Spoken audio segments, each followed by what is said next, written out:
Welcome to Donmar TV News Channel, mga balita sa buwan ng Nobyembre. Alam mo, sa totoo, Sarate, pag nakita kita sa TV, para akong nakakita ng tae ng iro.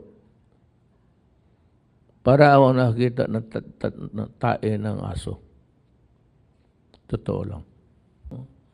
Mga bobo naman ang putang ina. Sino ang mga bright? Si Season? Yun yung bright si Season? Sus Mariusep. Iharap mo si Season sa akin, magdebate kami. Ano nakuha mo dyan sa ideology na communism?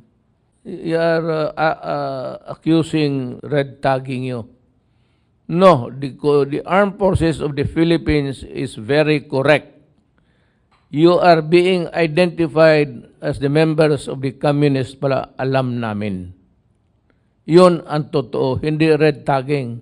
Yung sa Sarate, kasi lahat kayo. Kita mo, po abogado ng Sos Mario Septara. Alam ko, sabihin ko, ngailangan ka ng pera. That's the only reason. Komunista ka to defend an oligarch. Hindi ka naman summa cum laude. Pareho naman tayo pumasa ng bar. Kung magsalita ka, you make it appear that we are milking the government of it's you. Again, may I repeat for the nth time, we are not tagging you. We are identifying you as communist. It's a grand conspiracy. So the liability of a mere soldier is the liability of all the members of the organizations in mga front. So one of the decide what to do with you, including the members of Congress. Tagal na yan, Davao pa, nakikita ko na yan. Talagang yan ang na hindi nakita ng radar ng military noon. Ang nakita noon na high profile si Ila. Pero ito si Sarate, hindi. You are huwag sabihin you are friends with the NPA. You are co-conspirators. Komunista ka, Adre. Matagal na alam ko. Alam ko kasi, alam ko. Mayor ako ng Davao noon. Kikita-kita tayo. I treated you as, pero I was, noon yun kasi presidente na eh. So harap-harapan na tayong magbulgaran dito. Sino ka? Yan ang tagline ngayon. Sino ka? Sinuka ka ng buong Pilipinas. Maliit naman kayo. Cannot hope to, you're clinging to the last vestiges of, ang makaawa nito itong mga pobre na taga-bukid na madadala ninyo. And I think 75%, at least in Mindanao, mga lumad. Kayong mga lumad, umuwi kayo, sabihin ninyo sa mga tao ninyo na niluloko lang sila ng ng NPA talaga. Totoo yan. Ang maraming namatay ang lumad. So, if this thing goes on, the lumads, yung native na Pilipino talaga, will become an extinct tribe. Pag hindi kayo huminto dyan, lumayas, forever kayong wanted. Hindi ka na makababa at kamatimingan ka. Sabi nga ni Parlade sa armed forces, delikado kayong mamatay kayo sa masama kayo dyan.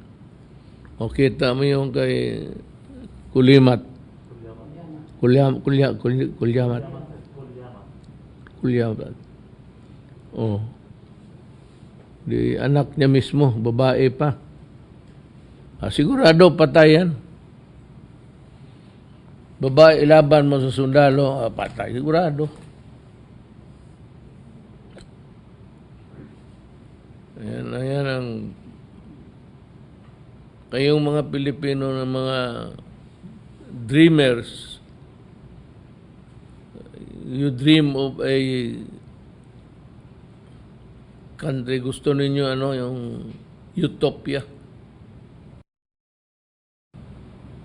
It's not possible here. You have to realize that. Walang red tagging. Talagang komunista kayo. Talagang kasama kayo.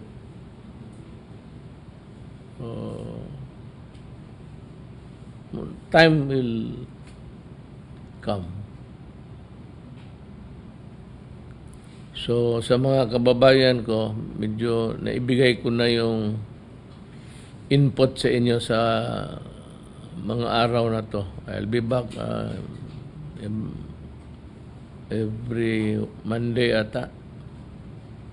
So, nandito ako. I'll stay here for the longest time before Christmas. Sana huwag na bagyo-bagyo. Hanapin na naman tayo. I repeat para hindi nakarinig. Noong matapos ako in-interview ako ng media. Yan, ang media, ilabas ninyo yung tape. Lahat. What is your work ethics? Well, I am a night person. At alam ko naman kasi mayor ako, the state papers that would come my way, I will have to read it before sign it. I cannot just sign it just because a subordinate has already initialed it na nabasa na nila na okay for signature. Binabasa ko yan. So it takes me until morning time. So matulog ako. Niyan mga alas 4, alas 5, alas 12. I told you frankly, my day starts at 2 o'clock in the afternoon. Pero hanggang gabi na ako papunta ng gabi. Walang limit na yan kung meron pang tao. But for the reason na ganun nga ang body clock ko, and I have a job to do, and you have to do it right. And what do you do? What do you mean? You just have to read what you sign. Hindi ka pa pwede magpirma dyan. Gano'n kapag yung papel dyan sa opisina. Tapos sabihin ninyo hindi nagtatrabaho. Palit tayo.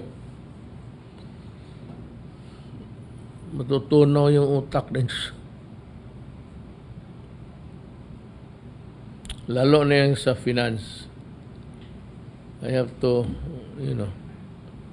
call people and sort out first. Masyado, hindi naman ako sabi ko sa inyo, I am a lawyer but ang specialty ko, criminal law. Kung hindi ako naging abogado, criminal na ako, walang law. Wala man trabahong iba. So, I'd like to see you again next time. Stay safe. Ayun lang, walang remedyo itong mga torpe na ito. No? Sabi na sa handod. Kinukulong mo nga ng lahat, nagugutom naman. So, luwagan mo because they have to eat. They have to survive. Simple lang, maghugas ka ng kamay, wear a mask. Kung wala kang gawin, stay home. Ano ba namang na-mishandle namin dyan? Wala namang pera for medisina. Well, ito malaki ito, but it's being handled by a competent group of men whose integrity. So, your money is in safe hands. Salamat.